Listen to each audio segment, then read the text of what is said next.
So if the brake light switch is damaged, the controls of the throttle body is gonna be bad too. So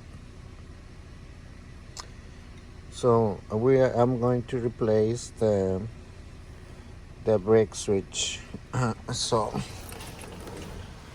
the brake switch for this car. Okay, so I remove my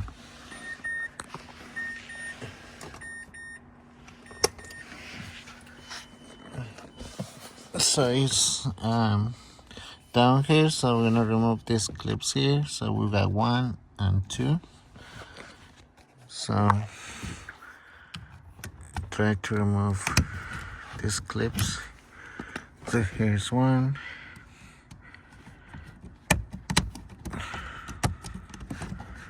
Here's number